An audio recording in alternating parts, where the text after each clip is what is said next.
The Canvas Series, Episode 12. If you really want to succeed, whatever that thing that's important to you has to be immovable. You have to tell everything else in your life, no, you reschedule around that, because if this thing doesn't happen, then my goal doesn't happen. Hey everybody, it's Raf here, and welcome back to another episode of the Canvas Series, a podcast about up-and-coming entrepreneurs and creators and how they design their life to build momentum and get results. So I am absolutely thrilled to share this episode with you, and within a few minutes, you'll know why. Hamza Khan is an award-winning author, marketer, entrepreneur, and keynote speaker on a mission to help people and organizations transform their ideas into action. Now, if that doesn't get you excited, you have to dig into his content, his TED Talk, his blog, his podcast, his newsletter, and all of that and more is available on his website at hamzakhan.ca. I've also linked in the show notes specific articles that go deeper into the conversations and topics that we talk about in this episode. So please check it out. I know for myself, I have learned and benefited so much from his thought leadership, and I am confident you will too. In this episode, we talk about the mechanics and systems to hit peak performance. In the first half of the episode, we talk about managing burnout, what that looks like, and how we tackle it based on our own personalities. In the second half of the episode, which begins around the 25-minute mark, we talk about managing time, energy, and focus. So please, take your time with this episode and really think about how you can apply the strategies into your own life. By no means should you copy exactly what Hamza or I do, but more importantly, understand the intent and the principles behind that strategy and use that to inform your own. My call to action to you is to implement at least one of these strategies, make a post on social media, tag me at canvas.series and Hamza at HamzaK so we know what you're up to. So please, enjoy this episode, dig into and follow this guy, and stay engaged in this conversation. Thank you so much. All right, Hamza, welcome to the Canvas Series. This has been a long time coming. It has. Absolutely stoked for this. Why don't we jump right into it? Okay. Right? So you've talked a lot about burnout and productivity in your TED Talk, in your weekly newsletter, in your blog articles, as well as in your book, The Burnout Gamble, which you launched last year. So I don't want to reinvent the wheel, so to speak. And for today's discussion, I really want to focus in on the mechanics. How does Hamza Khan systematically design his life to manage burnout, to enhance productivity, and ultimately how you've crossed the chasm, so to speak, from being a high achiever to a high performer, right? And I think for the Canvas Series audience, these are all young and emerging leaders, entrepreneurs, people in business and social enterprises, and a lot of these individuals, I would say, would consider themselves as high achievers. So, to start it off, why don't we set the stage? What is burnout, and why should you and I, as individuals and society at large, care about burnout?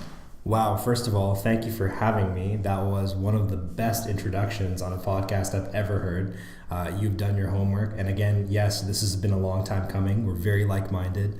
The listeners of this podcast are also very like-minded. And you're talking my language here. If we're talking about systems and specific practices and tools and resources, let's do this. Let's start with burnout. And I have to preface this by saying that I am not a doctor. I am not a medical specialist. I am not somebody who has immersed themselves in years and years of study, formal education, to speak authoritatively about what burnout is on that level. However, I am a guy who burned out, but I'm also a guy with a systems mindset. I'm also a very inquisitive and resourceful person. So when I did burn out, my natural response was to pour through all of the research. To read all the journals, to interview doctors, to interview specialists and gain that knowledge, to subject myself to the experiments that would allow me to come up with the Dragon method framework. So I have synthesized the body of knowledge about burnout. And the best definition that I can give you as a layman, again, is burnout is a symptom of a life lived out of balance. Burnout is what happens when the human body, the human mind, is under a lot of distress. And I guess throughout this podcast, we'll talk about the difference between distress and eustress, which is essentially bad stress and good stress. So burnout is what happens after you've been subjected to a lot of bad stress. It's what happens when you throw yourself far outside of your comfort zone, when two variables are maxed out, which is the first being the probability of stress in your life, and the second being the impact of stress on you as an organism. So when those two things are very high, when those two things are very likely, when you're so far outside of your comfort zone for a prolonged period of time, and as I'm sure we'll discuss throughout this podcast as well, sometimes there's traumatic events that can trigger you right into burnout, no matter where you're at. For example, the death of a loved one, or incarceration, for instance. But that's what burnout is. Burnout manifests as physical, mental, and emotional exhaustion, and in the worst cases, collapse. Why should we care about it? That's a great question. We should care about it because for the very same discovery that I made when I was researching what burnout is that it is happening to everyone around you. Everyone around you is experiencing some level of duress, some level of distress, and it's only a matter of time that they're going to burn out. And the experience of modern life isn't getting any easier. We're talking about probably in our lifetime, we're going to see the earth reach 23 billion people. What are we at now? Like 9 billion. It's going to grow exponentially. Competition is going to increase. The economy, the global economy, is still experiencing all sorts of ruptures. The political divide is widening. That chasm is widening. The threat of violence and war is increasing. Global conflicts, and then we can't discount the role that this is playing in our lives. These devices in our pockets and all the different applications and outlets online that are competing for our attention, and that are changing our conception of time. So I mean, we could go all the way into it, and I talk about it in the book, the Castle factors and the Pepsi factors in response to that. Long story short, burnout is inevitable for you. If you're a listener of this podcast, you and I have been through burnout. We are always teetering on the brink of it. And if we're not intentional about burnout, if we don't understand what burnout is and how to recover from it and how to enter into a state of productive anxiety, then, as I've talked about in the book, and certainly in my story as well, there's a chance that we might not recover from one of these episodes of burnout. So earlier, you said something that was very intriguing, which is, we tend to play at the edge of burnout, right? And I think you and I definitely play along that edge as well. So for you specifically, what are the signs and symptoms that will indicate to you that you're starting to approach that edge? And then how do you know that you've crossed that edge? That's a great question. And do you mind if I pull up the list of the 12 stages of burnout? Yeah, I think, just quickly walking through the 12 stages would, give the listeners some context. And then, because I think I'd love to hear from you how you know about it. Yeah. As well as, you and I had a coffee chat about 2 months ago when I was burning out, right? And you said some very interesting things. You asked me some very specific questions that helped me self-diagnose that I think, we should definitely go into afterwards. For sure. And we hear the phrase tossed around all the time with friends in the workplace. Mm-hmm. You're burning out. I don't want to burn out. I think I'm going through burnout. But how many of us actually know what it is? Yeah. So it wasn't until I burned out in the worst way possible in my last episode of Burnout, which was several years ago and is what inspired the writing of the book and the TED Talk. What I discovered was the research of two doctors, Dr. Herbert Freudenberger and Dr. Gail North, who created the 12 stages of burnout. A seemingly, at first when you read it, it reads like a linear progression of burnout. But as I've discovered through especially more contemporary research, that burnout is circular. And it's cyclical to some extent. So don't think of this necessarily as a linear progression. But I still think for those who are hearing about burnout and trying to self-diagnose for the first time, or even if you have gone through burnout a couple of times, you can still use this as a nice little litmus test for where you're at. So the 12 stages really quickly, and I'm going to list them off, and I'm sorry that I haven't memorized them. I've talked about this so much, but you would have thought by now I would have had this memorized, but I always mess up some of the steps. So step number one is the compulsion to prove oneself, and you and I both feel that all the time. Then stage number two, right? Working harder. So we're the sort of people that apply ourselves and we go all out, and we crank up the difficulty at the workplace, and also the fact that we're here recording a podcast at 7:30 p.m. on a weeknight. I mean, talk about working harder.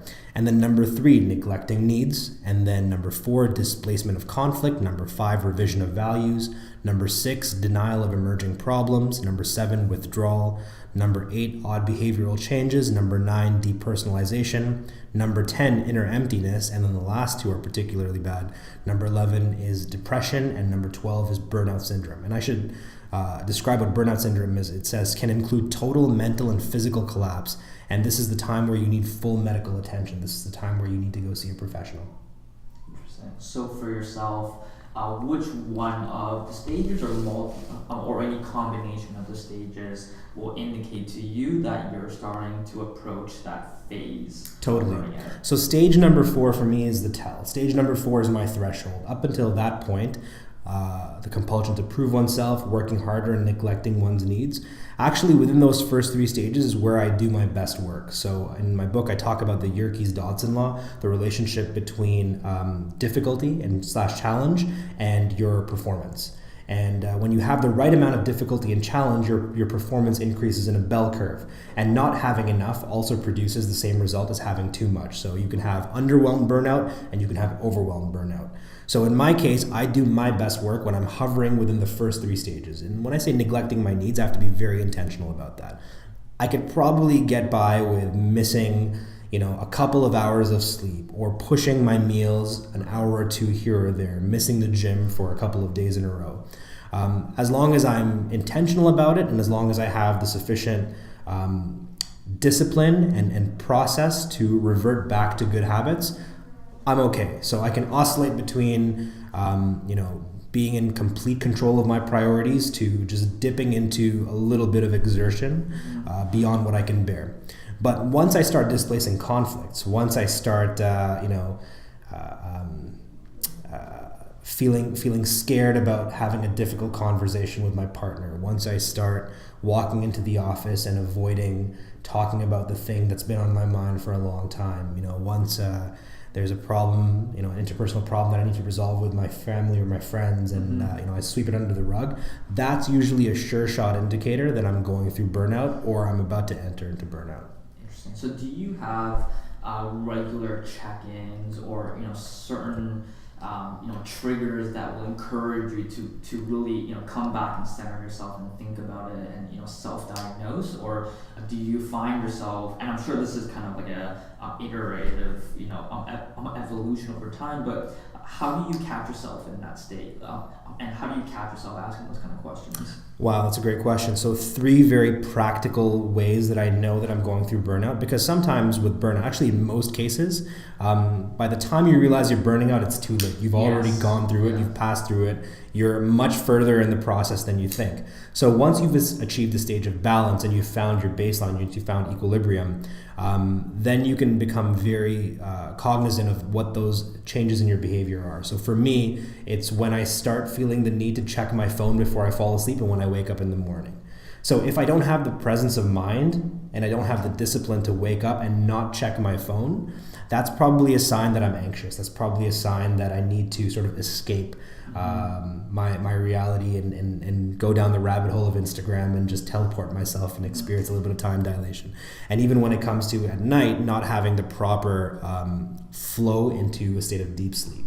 So checking my phone before and after sleep is a sign that I'm probably entering into burnout. In terms of the mechanisms that I use to self-regulate, journaling. I cannot say enough about journaling. My God.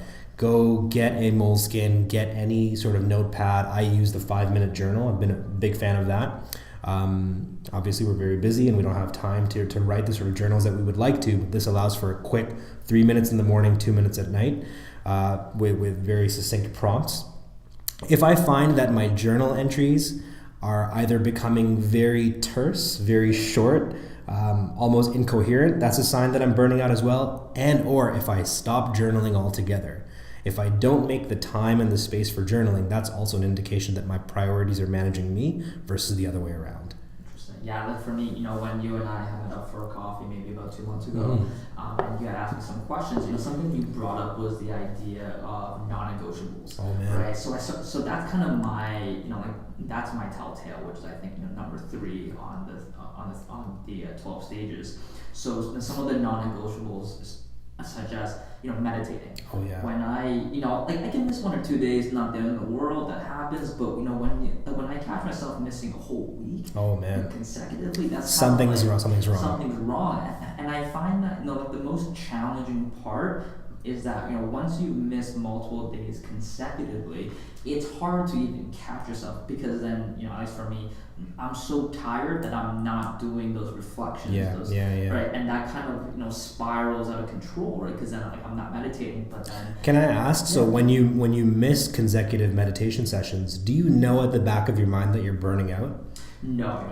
Interesting. So you're just so caught up in the rhythm or the discordant way of living at that point. Yeah, so that's kind of like the other pieces of how I designed my life. I kind of have controls in place to catch on. Right? So one of them would be doing writing down what I'm grateful for at night. Absolutely. So when I pull up my phone and I see I haven't written it in 5 days, and I haven't meditated in a week, and then that's kind of okay, there's something wrong there.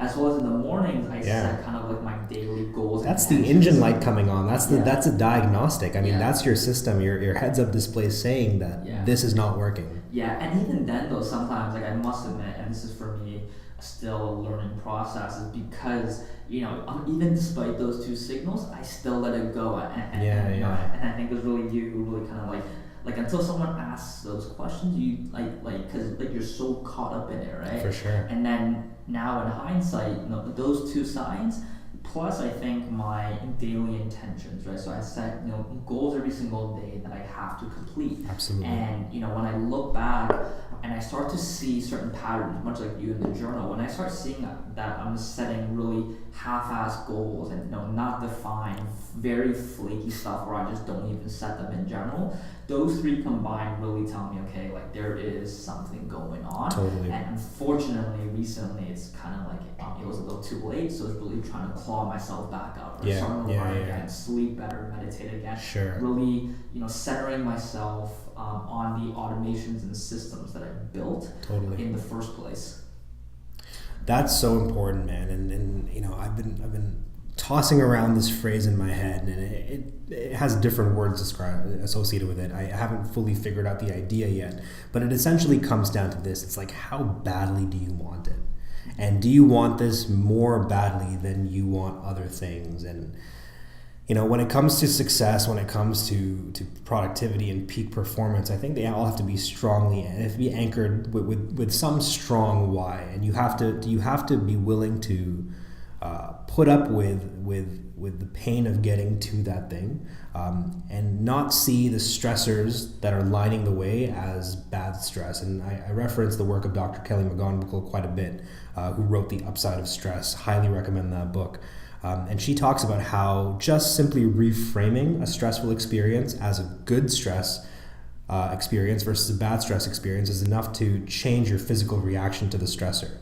So whatever you're in pursuit of, whatever your why is, and we talked about it before the starting of the recording, it's a couple of different goals that I've heard, but one of the ones that stood out to me was disrupting the education system. You have to ask yourself, is the things that I'm doing right now, are they all conducive to, are they all leading to me getting to a place where I have enough leverage and permission space to disrupt the education system? Mm-hmm. And if they are, and then you kind of just take it on the chin.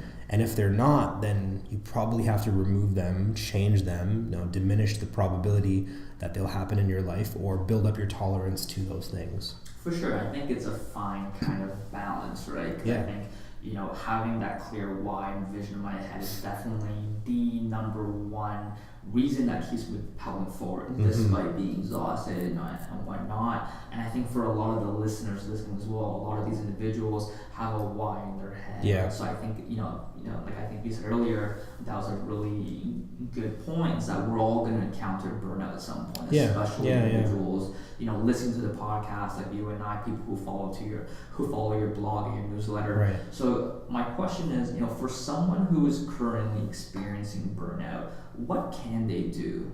Right, like despite myself, having learned a lot about your point of view and about burnout and whatnot, I still caught myself in that state. Yeah. So what can someone do who's currently experiencing burnout right now? You asked a great question, and I'm going to draw upon like the first 3 steps of the Dragon Method, right? So the first one is to deload your priorities. The number one mistake that people make when they're going through burnout is they persist, and they keep pushing through burnout. So, a good example is I got sick a couple of days ago, and I apologize to all the listeners if I sound a little stuffy and incoherent at times. I'm still doped up on medication over here. I'm not contagious, I promise. But an older version of Hamza, a younger version of Hamza, would have seen the sickness, would have seen the illness as an obstacle, as an inconvenience. It would have been like, F it. I'm pushing through this. I'm still going through the gym. I'm still going to put in 12 to 14-hour work days. Why can't I get better? Why can't I get better? I'm still going to go to this networking event, and I would have just pushed myself through it.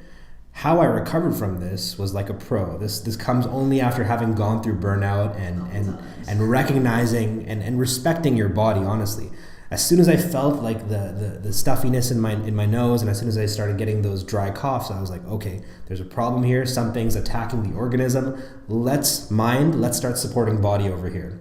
Get some sleep. Take a day off. Go to the sauna. Increase the temperature over there. Relax. Take the medications, start putting more liquid into my body. And within 24 hours, I could already feel my body saying, thank you, Hamza. That was really awesome. Mm-hmm. And we're going to come back for you in a couple of days and be ready to kick ass again. So step number 1, if you're going through burnout, stop doing the thing that is contributing to your burnout. If that's work, take a day off. If that is a bad relationship, ask for some space. If that is your noisy neighbors, try to relocate, go stay with a friend. I don't know why I picked that as an example over here, but find the stressor, and then diminish its presence in your life. Mm-hmm.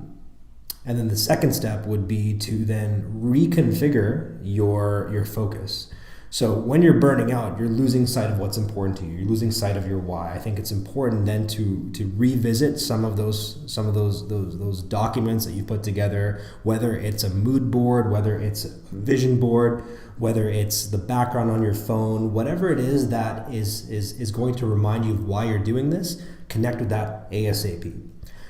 For those of you who are spiritual, for those of you who are religious, this might mean meditation, this might mean prayers. So whatever it's going to take to get anchored again in your why, do that, and then that'll help you see all of the distractions, the unnecessary things that you're doing that are preventing you from moving forward. And then assemble boundaries around the things that are going to potentially cause you to relapse. So, if you find yourself in a workplace, in a work environment where a reactive work environment where meetings are happening at the last minute and you're being called into things and you have no control over your day, I think the one concrete step that you can take is to talk to your boss or start blocking off time in your calendar such that you won't be pulled into those random meetings if you know that those are the things that are the triggers for you burning out. Mm-hmm. So again, stop doing what you're doing that's causing you to burn out, reconnect with your why, and then assemble boundaries around those things that are going to cause you to burn out again. I love that, especially the first two, right? When I think back about recently where, I was at and, really taking a moment and, really just taking a day off, right? Just working 7 days a week. Mental health days, man. And just taking a day off. And that doesn't even necessarily mean that, I took, I let go of the leash in terms of my vision. I still remember what it was, still, think about it, but it was just not being constantly switched on, so to speak. To go to dinner with my girlfriend and not talk about it. Yeah. Right? As well as, really spending a couple hours in the afternoon that day. I remember it was a Saturday and just kind of, just going back through my notes, just kind of thinking through my own personal development stuff. I document a lot, and this is why encourage so many people to document their process, and we talk about journaling as well, because I think spending a couple hours and just kind of going through it reminds you how far you've come along, the thoughts along the way. It's kind of like it fuels what I'm doing with the Canvas series without explicitly doing it. Totally. And I think those two for me has worked. And this is going to sound awful, but like you and anybody going through burnout has to take extreme ownership of their well-being, of their happiness. And nobody, I repeat, nobody, and apologies to your girlfriend, even your girlfriend doesn't have the best interests of Raphael Wong as far as time, energy, and attention management is concerned. Because, when you think about the experience of life, there's people around you who want those things from you. And even if they see you going through burnout, they'll be respectful, they'll be compassionate, but they still need even just a modicum of those things from you: time, energy, attention. But those are the things that, especially if you're going through burnout, you need to fight for and build up the systems and the fortress, the castle, if you will, to prevent yourself from losing that in ways that you're not prepared for. For sure. So I want to progress the dialogue towards performance. Okay. Right. So again, to really set the stage, in the past you've talked about and you've distinguished between a high achiever and a high performer. Yeah. So what is the difference? The difference comes down to sustainability. The high performer is engaging in what I've described as Phoenix burnout. And there's a whole acronym for that, but the gist of it is they apply themselves with such energy, with such rigor, with such intensity and passion, only to burn out and then try to revive themselves from the ashes and do it all over again. And that works when you're younger. That works when you have the sort of resources that will allow for that to happen over and over again. But as somebody who went through multiple iterations of Phoenix burnout, there came a point a couple of years ago in my last episode of burnout where I just couldn't do it anymore, where my body gave up on me. And God forbid if I go through burnout again one more time, I think there's probably going to be some long-term damage to my health and well-being. So I have to be very careful. I can't afford to burn out again, or else I'm going to lose my ability to sustainably perform at high levels. So an overachiever does that. A high performer, on the other hand, is able to achieve the same level of results as an overachiever, if not better results, but much more sustainably. A good example of that is, I'm fascinated by new parents. I'm fascinated by parents in the workplace, especially parents who have to commute, because they show up to work. At least in my experience, I've seen them to be some of the most productive people that I've ever worked with. They are living proof of Parkinson's law, which is work expands so as to fill the time allocated for its completion. They know that they have a very fixed amount of time that they need to work. They need to wake up at a set time, come home at a set time, and such that the hours that they have in the workplace, or when the clock is on if they're remote workers, is very concentrated, very focused. And they have to regulate their energy to be present for their children. Mm-hmm. Whereas somebody who is younger, who doesn't have children, doesn't have the discipline, might find themselves extending their work hours, working a ridiculously long workday, and produce probably half the output that a parent has. So that to me is the example of like high performer, overachiever. And for the hip hop fans over here, two icons, Kanye West and Jay-Z. Jay-Z is your high performer, Kanye West is your overachiever. You don't see Jay-Z burning out on his tour and having kind of meltdowns in the public, but his body of work isn't necessarily as polarizing and as genre bending as Kanye West, but it's impressive nonetheless. And when you look at the numbers, I think Jay-Z's doing significantly better than Kanye West. So those are the two examples that I look to when it comes to the difference between high performance and overachieving. So you touched on a very interesting resource and a topic that I think you and I are obsessed with, Mm-hmm. which is time. Oh yeah. And in a lot of your previous talks and blogs and whatnot, you've talked about budgets being a reflection of your priorities, right? And your calendars are essentially budgets of our time, which is our most important resource. So, can you elaborate on that? Can you elaborate on why calendars are important, and then more importantly, how do you budget and manage your time, and then as well as how does energy play a role in that? Absolutely. When you're on your phone or you're on your desktop and you're opening up like your finance app, I bank with TD, and so if somebody comes over my shoulder, I quickly minimize the window. I don't want them to see what what my finances are and where I'm spending my money. Same with Mint.com. I had an experience like that a couple of years ago when somebody saw my calendar for the first time. And they were terrified when they saw it. I thought it was perfectly normal, but they saw my calendar and they were like, what is that? It was this multicolored mess and there was no free time in it.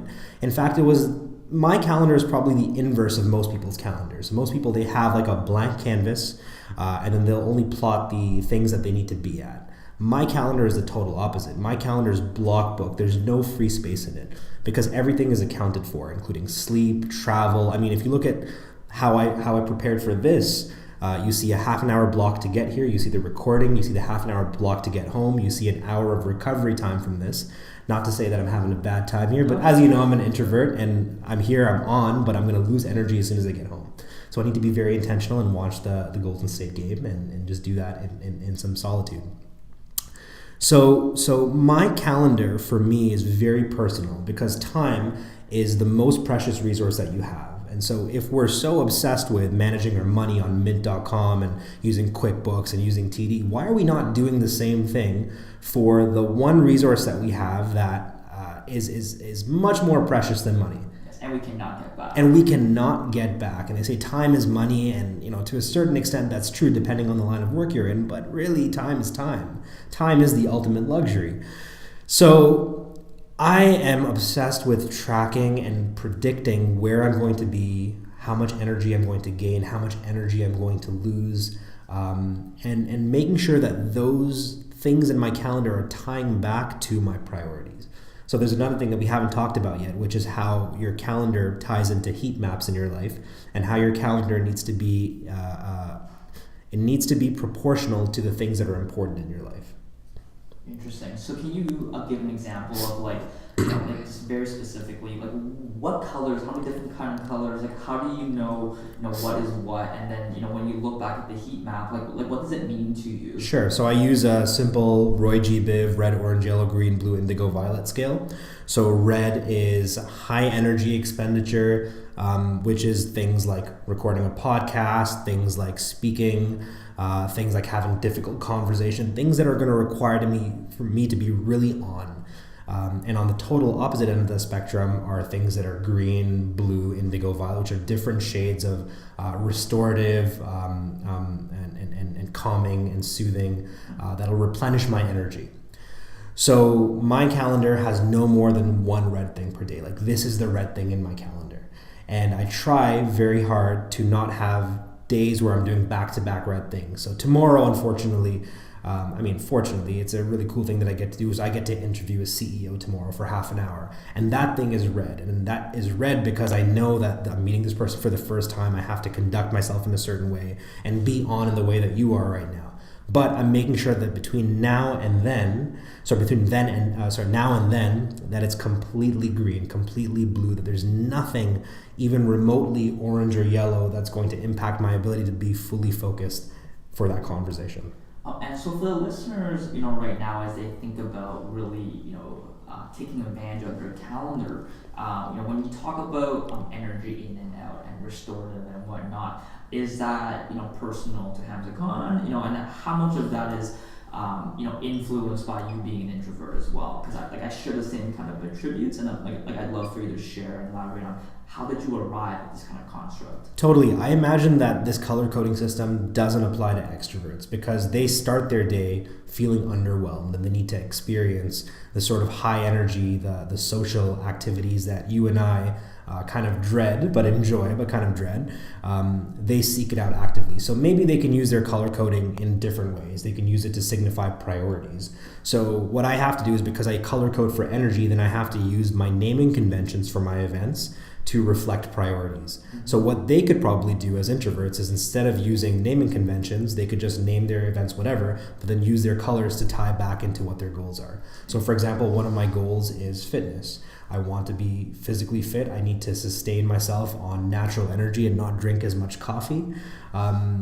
So what one of my naming conventions is for gym, it has in square brackets, health. And then I can correspond that with my planner, with my sort of like my 25 goals that I want to hit in life. One of them is health, and then I can track that back in my calendar and see how much time in my day am I allocating towards this goal. And if there's nothing in my calendar, then it's not important to me. And that's my rule of thumb for anyone listening, for all the listeners here, which is if it's not in your calendar, you don't really care about it. Yes. And be okay with that. Because if it's not on your calendar, you probably don't care about it. You haven't allocated your most precious resource towards it. Maybe that requires some deeper reflection as to why that is not something that you have in your day to day. Maybe you don't want it badly enough. Right. And just to clarify that, right? Because when I first started doing this kind of system, and I got this from you, and it's been profound in terms of the impact of my life. I think there's a clear distinction that we should really clarify between things that drain energy and things that you don't want to do that's not a priority, right? Because when I first started doing it, I noticed a lot of the colors that were indicating to me like, oh, these are things that drain energy. But I think there's a difference that we should acknowledge, that just because something drains your energy, whether you're an introvert or an extrovert or whatever it may be, that doesn't necessarily mean it's lower priority. We just need to be aware of them, right? Like when we see 4 of them in a row for me last week, like this past weekend, like I tried to tone it down a little bit just because I had a very intense week, or even a couple weeks now for that matter. But it doesn't, make those any less valuable or important to me. Would you agree on that? I would totally agree with that. And I would even go as far as saying is that actually those things that you don't want to do that are in your calendar, that are draining your energy, are actually precursors to the thing that you want to do. I mean, sometimes you have to do things that you got to do in order to get to do what you want to do. Like for me to enjoy a career as a public speaker, as a keynote speaker, I mean, I have to do a lot of things that are just so unnatural to a younger version of Hamza. Like if I went back to a younger version of Hamza and said, your days are going to be comprised of storyboarding, talks, of practicing in front of critics, watching yourself on video and fixing your speech and body language and attire and all of these things. I mean, there's a lot that goes into it. I would have probably said, no, I don't want to have anything to do with that. But then I would challenge a younger version of Hamza to be like, how badly do you want to be a speaker? Do you want that badly enough to put up with the distress that you're going to get from these things? And if so, then start to learn to love those things and see those things not as distressing, but as plentiful, as bountiful, as good stress. LeBron James, great example. Very fascinated by this person over here and all that he personifies. He wants to be remembered as the greatest player of all time. But in order to do that, he's going to have to put up with so much. Like his calendar is full of 2-a-day workouts and all of the media commitments and obligations and coaching. And I mean, I'm sure that he in his life, there's a lot of things that are super stressful, but ultimately get him to occupy that place as the greatest player of all time. For sure, and I think the key is really, being able to manage and systemize it so it works for you. Yeah. So speaking of that, in the past we talked about non-negotiables and things that are mandatory that I imagine are in your calendar. What are those things, and what is a non-negotiable, and how should the listeners think about systemizing and designing that into their life? That's a great question. I think you and I are very alike in that respect. I mean, our respective companies and our endeavors, like the Canvas Series podcast, are not going to benefit from having a Raphael Wong that operates at 50%. I mean, for this podcast to succeed at the level that you want it to succeed, it needs you at 100% every single time.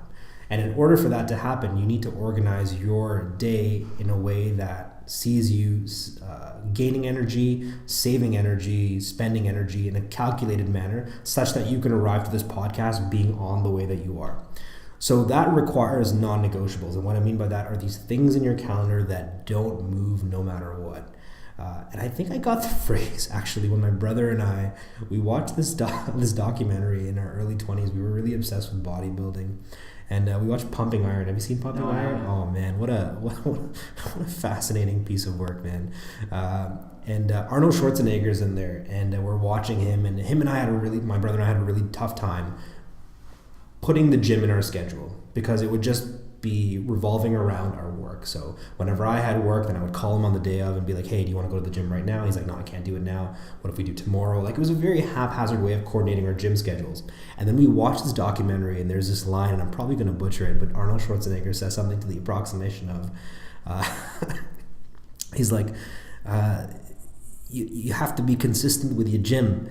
It has to be in your calendar at all times. Nothing moves for the gym. Your calendar moves around the gym. And I was like, oh, okay, that's if you really want to succeed, whatever that thing that's important to you has to be immovable. You have to tell everything else in your life, no, you reschedule around that, because if this thing doesn't happen, then my goal doesn't happen. Then the best version of me doesn't happen. So if you want me to show up to work and be at optimal Hamza and get all of the benefits from an optimal Hamza, then my mornings have to look like this. I have to wake up, I have to meditate, I have to read or write, I have to have a snack, I have to go to the gym, I have to come back, go through my grooming ritual, have a proper breakfast, and have a slow start to my day. I mean, if this thing doesn't happen, then you're going to get a very absent-minded, frenetic, frantic, discombobulated Hamza. That doesn't benefit anyone. The work is going to suffer. I'm going to be resentful of it. So, long story short, don't book me in between the hours of 5 a.m. and 9 a.m. And if you need to book me in for that time, then you have to have something that is more important than me wanting to have a productive, happy, and sustainable 14-hour workday.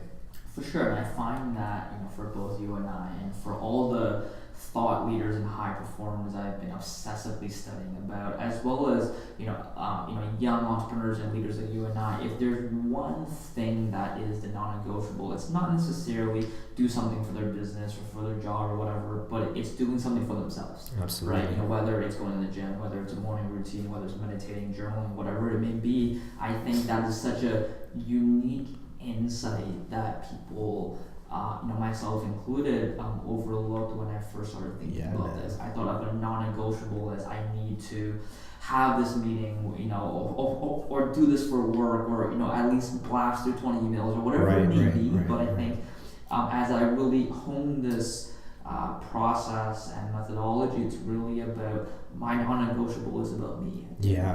And you have to be selfish about it, and you have to engage with it in a guilt-free way.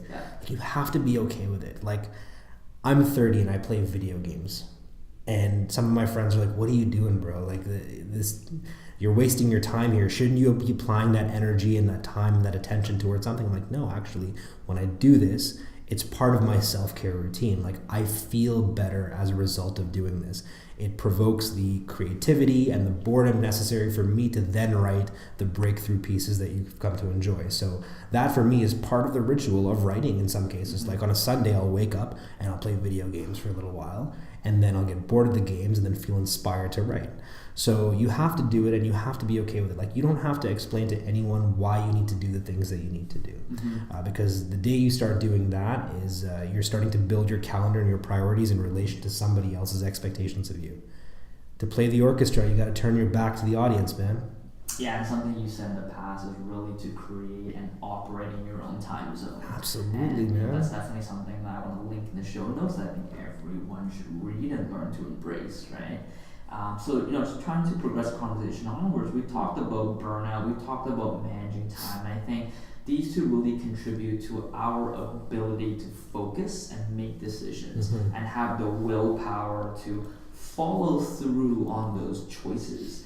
And in the past, you talked about how, and this is something I believe I've talked about in the past podcasts as well, is that every day we have certain capacity in terms of how many decisions we can make. Yeah. So, knowing that, how have you designed that into your life so that you focus on making the decisions and choices that matter most, and everything else is kind of automated or systemized? I'm so glad you asked that question. I don't think I've ever been asked that before, about like how I manage decision fatigue, which is such a real thing. Great example is what I'm wearing today. How long did it take me to walk out of my house with this outfit, less than 5 minutes. I have like 10 of the same pairs of shoes.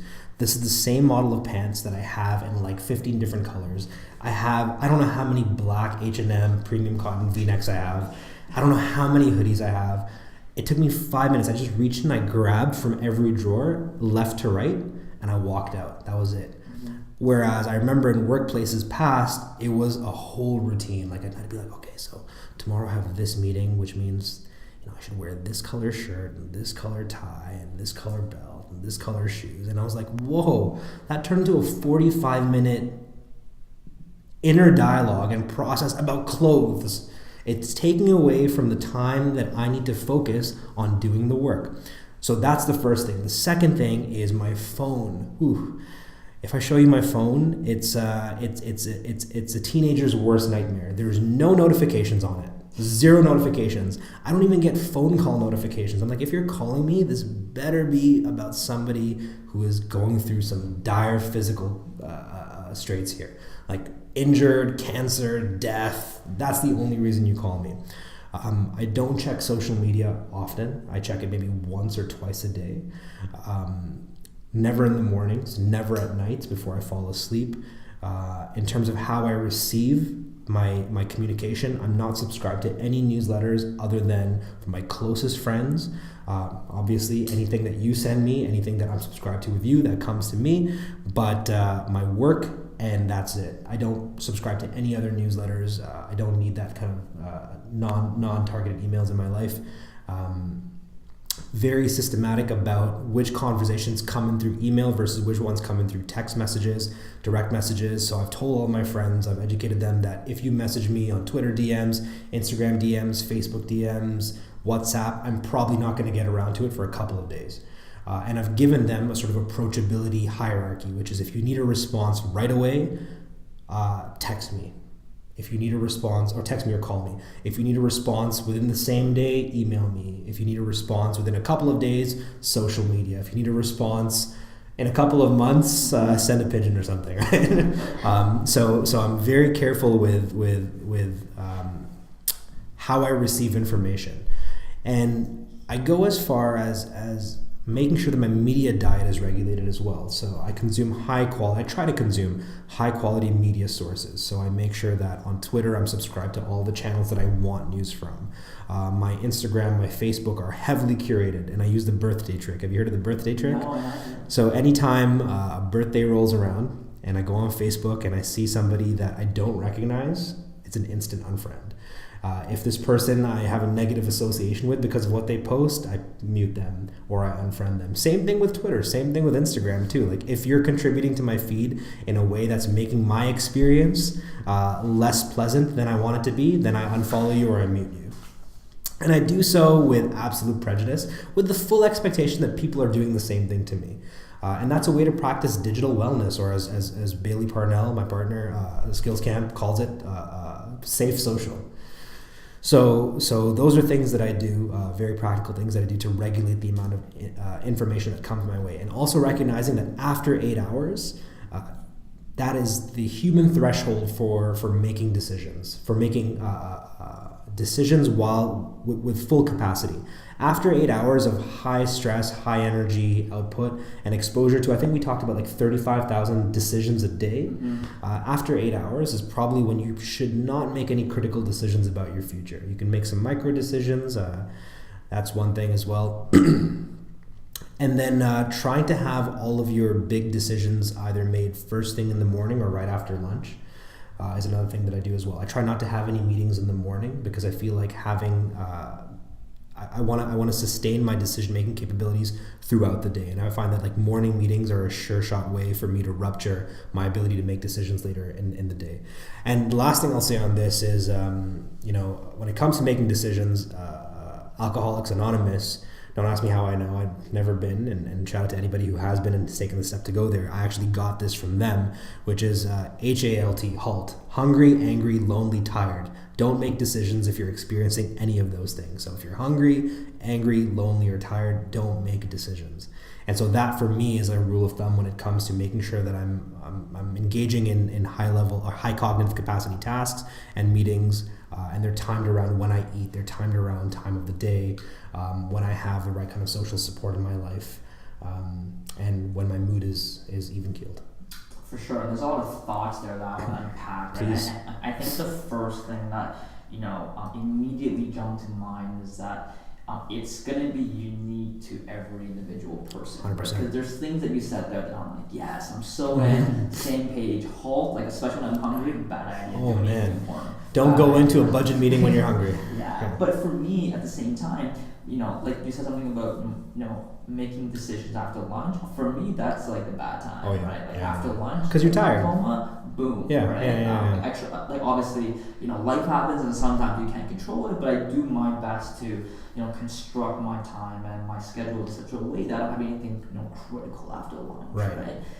And if I do that day, I might eat like a lighter lunch or whatever it may be. Totally. And then on the clothing one as well. I mean, this is a hot topic that a lot of people have talked about. Steve Jobs, capsule wardrobe, and whatnot. Yeah, and I think much like you, I have like I don't even know how many pairs of Levi's jeans, H&M long sleeves, H&M t-shirts, H&M hoodies. But that's one of the greatest things about becoming an adult, man, is you can buy so many of the same thing. So my rule is if I see something that I like, I'll buy like 10 pairs of it. Oh, yeah.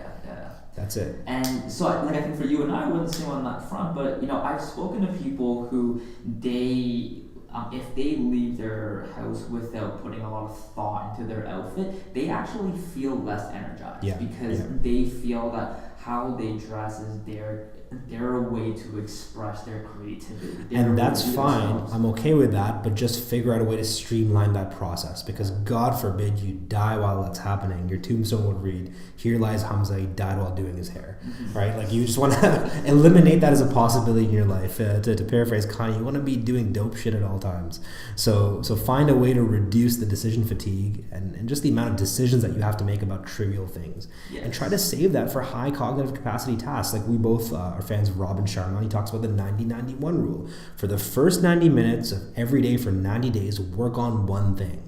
And for me, that's what actually built up my book over the span of 2 years. It was like the 90 whatever times 2 years rule was. But imagine if I woke up in the morning and I was stressing about what to wear, or like answering emails first thing in the morning. I'm like, why are you doing that? Don't answer emails. That's not real work. That is busy work. Answering emails, answering texts is not work. It is the reallocation of work. The work is when you sit down and roll up your sleeves and like, I'm going to write this report, or I'm going to create this model. I'm going to actually start to put together the strategic plan. That's real work. Why people would engage with such like trivial, reactive, just micro decisions. I mean, I know I'm talking about a micro decision. A micro decision is deciding, do I like this photo or not?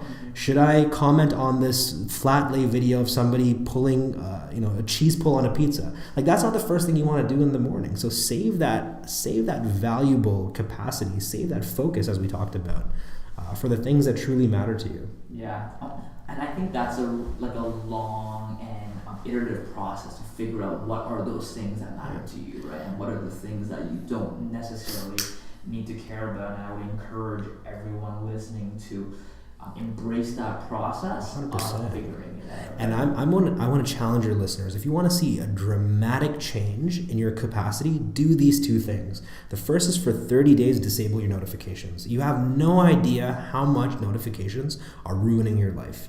And as marketers, as we know how brilliant notifications are, they're urgent and they conflate urgency and importance. And we've talked about this quite a bit, the difference between urgency and important. What's urgent isn't always important, and what's important isn't always urgent. And there's this whole matrix that we can see as well. I think it's the Eisenhower matrix. Mm-hmm. The Eisenhower matrix talks about like the relationship between that. But notifications are specifically designed to trigger a sense of panic in you. They're, first of all, the color red, which we have a hardwired association with danger, with blood, with fire, with, oh my God, this is something that is commanding my attention. And studies show, one of my favorite ones is the Microsoft study that showed that anytime you are interrupted from deep work, it takes you between 16 to 25 minutes to get back into the thing that you were doing, into the rhythm of productivity that you had before. So with just 4 interruptions, you've lost an hour of your day. So your 8-hour work week becomes a 7-hour work week, or your work day. And then if you have twice as many interruptions, guess what? 6-hour work day. So how much work are you really getting done if you're constantly getting pings from Snapchat? So disable your notifications. You will see a dramatic improvement in your productivity, in your capacity. And another one, don't check your phone first thing in the morning. Try to be still first thing in the morning. We meditate. And so for me, meditation is doing nothing. It's just sitting still, as ridiculous as that sounds, for 20 minutes. And just focusing on breathing, just being still, allowing myself to be comfortable with a lack of stimuli. Interesting. Oh, wow. Lot to take in there, and I think, just building on that notification piece, it's wired to release that dopamine in our brains, which is addicting, right? How many likes do I have this morning? That thing you post at night, it's like, do people like me? Do they see me? That's something that I've recently implemented in the last year, and has been a game changer in terms of focus and whatnot. For sure, man. So now why don't we jump into the fire round, where I ask a series of questions and you just let me know what the first thought that comes to mind. Oh man, I'm so nervous here. So the first question you've already kind of alluded to, but again, I'm going to switch it up a bit. Do you have a ritual before you go to sleep? The ritual that I have before I go to sleep. Wow. Yes. So we should talk about this. I know we don't have enough time to cover it over here, but the last thing that I do before I fall asleep is I put earplugs into my ears. That's interesting. Silence is my favorite. I'm obsessed with silence right now as my new productivity experiment, which is no music, no podcast, just pure silence. You don't realize, especially living downtown, how much noise and the hum that you're subjected to. So sorry, this rapid fire round, I will leave it at that. The last thing I do before I fall asleep is I put earplugs into my ears. And what is one book you recommend everyone to read, in addition to The Burnout Gamble? In addition to The Burnout Gamble, the one book that I would recommend everyone to read. This is a tough one. Right now, it changes depending on sort of what I'm going through, but I think the one book that everyone should read, regardless if you are competitive or not, is The Art of War by Sun Tzu. Just because it is hundreds of years of wisdom, military wisdom, distilled into a very easy, and it's not an easy read, it's essentially a poem, but it requires critical understanding. You can read it with notes over there, but I mean, when you're talking about value, bang for your buck, this is just military wisdom and history distilled into a tome that'll make you a much more focused person and really teach you the value of preparation before execution. What is one decision that has had a profound impact in your life? One decision that has had a profound impact on my life, taking extreme ownership of my happiness and realizing that it is no one else's responsibility other than myself. It is not my employer's responsibility. It is not my friends' responsibility, my parents' responsibility, society's responsibility, my partner's responsibility. It is solely my responsibility. I'm responsible for regulating, maintaining, and acquiring things in my life that will make me happy. What is one question you want the audience to ask themselves right now? This is a dark one, and it's one that I've been thinking about from a very young age, but increasingly more so in the past few months, which is when all is said and done, when you're 6 feet in the ground and you have people around you, your friends, your family, your colleagues, people that you did right by, people that you slighted, what are the people who are standing around your grave going to say? What kind of eulogy is going to be read about you? And that is the purifying, clarifying question that I think everyone needs to answer, because that is the why. That is your personal brand. That is the driving force, the thing that should get you out of bed every morning. What people are going to say about you when you're dead, when you're no longer in the room. Thinking about Jeff Bezos' definition of personal brand, your brand is what people say about you when you're not in the room. So what are people going to say about you when there's no consequence, when there's no repercussion for you, for them saying those things around you? So answer that question, as difficult as that is. Answer that question, and I promise you, you're going to walk out with an answer, with a series of attributes and a statement that will become the way that you conduct your life after that exercise. I love that one, by the way. I'm happy to hear that, man. So final question. What is one actionable piece of advice that you want everyone to implement right after the show so that they can design their life to manage burnout and perform at a higher level? Wow. If you don't already have these two things in your life, acquire them right away. calendar, to-do list. Anybody who doesn't have a calendar and a to-do list, I think you're leaving time, energy, attention, focus, and capacity on the table. You need to budget your time, and you need to figure out what you're going to do with that time, and then structure your time in accordance with your priorities. So invest in a good calendar. I use Google Calendar, and invest in a good planner. I use Productivity Planner. Hamza, thank you so much, man. What a great episode. Thank you so much. Of course, man. Thank you for the opportunity.